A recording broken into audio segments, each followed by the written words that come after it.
All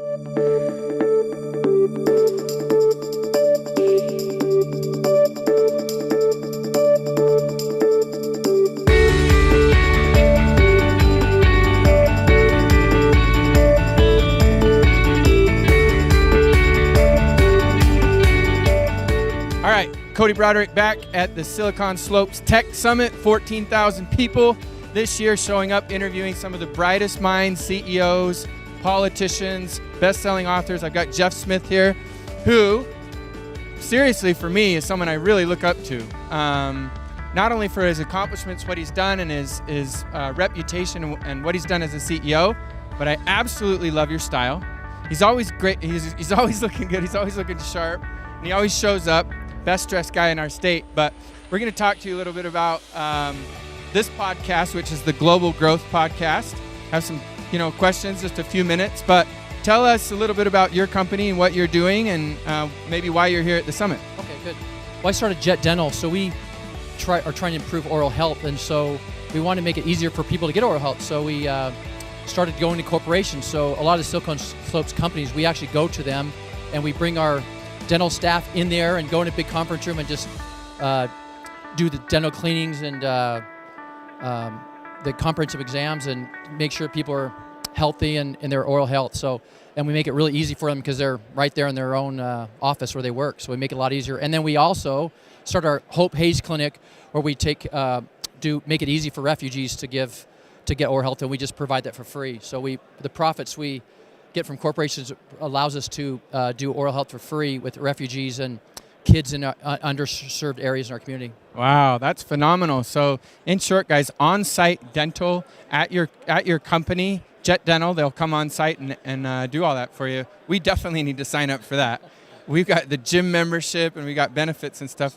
We got massages and haircuts at the office, but that would be another one I think that would really elevate the company. So this is a global growth podcast. You've done a lot of international business. In your mind, what do you think are one or two of the real key areas that a CEO should focus on when they're doing international business? Well, I know when I went international, this business, we're not international at this point, but we always try to get really good partners overseas. We really find somebody, because in a lot of areas I didn't know anybody. I mean, I lived in Germany when I was younger, so I actually had a connection there, but we just try to find really good partners in those areas to help you get going, and that are already have distribution over there. So I just always look for really good partners. Like we went to Australia, we found a really, really good partner that really helped us take over the storm by. So you really work hard to find good partners in those international areas. Excellent. It's good advice. So what type of advice would you give CEOs or C-suite teams that are preparing for rapid growth, high growth? What do they need to be thinking of? On what should be on their radar? Well, as you probably know, we were one of the fastest growing at Alliance Health. We were one of the fastest growing companies. We're actually number one a couple of years in Utah. And what we tried to do is make sure that we had really good people that had experience growing already. I mean, when you take somebody like Josh James, you're like, wow, he's growing really fast. Well, yeah, he has a team that has experienced good growth. So when we went from nothing, 20 million to over 200 million, I wanted to find people. And so I think that's what they talk a lot about here in Silicon Slopes is we're getting more people, and that's why there's a lot more implants, people that have been here and have been through that growth, that have been with companies. And so, like we hired somebody to run our sales, and well, they've already had been with a company that grew to 200 million. So I think having people on your team that have been through rapid growth really, really helps. Yeah.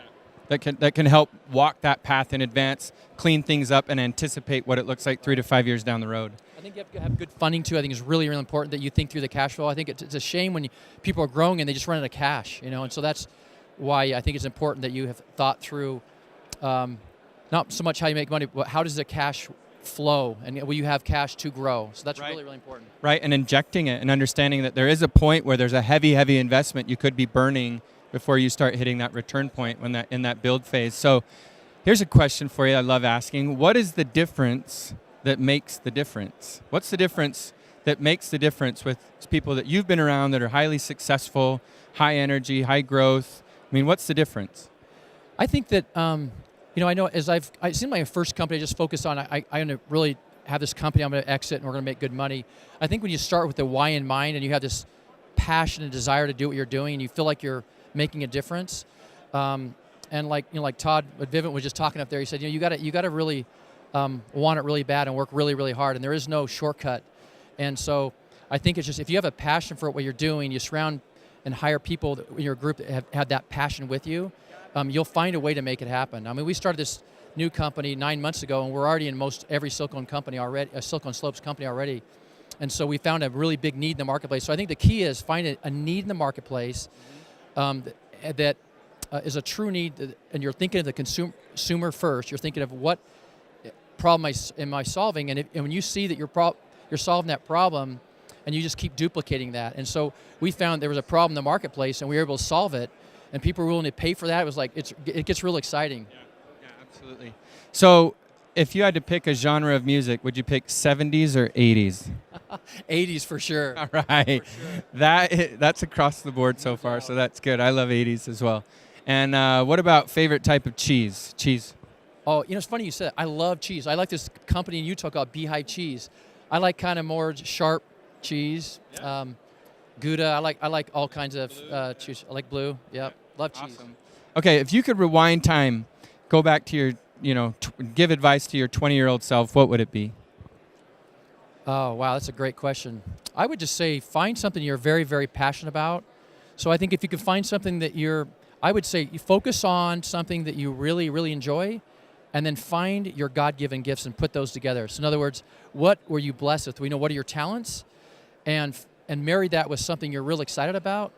I think that's the key. So I think that a lot of people say, they say, hey, you tell kids, you can be whatever you want to be. And I'm sorry, if you're white and you're not going to be more than 5'3", you're not going to be a center in the NBA. Yeah. So I think the question should be, what have I been blessed with? Take those God-given gifts, and then find something you're passionate about. And when you marry those two, that's when you're successful.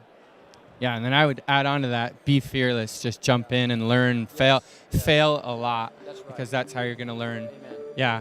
Well, hey, thank you so much, Jeff. I really appreciate you having you on the podcast. Yeah, it's awesome. You're awesome. Okay.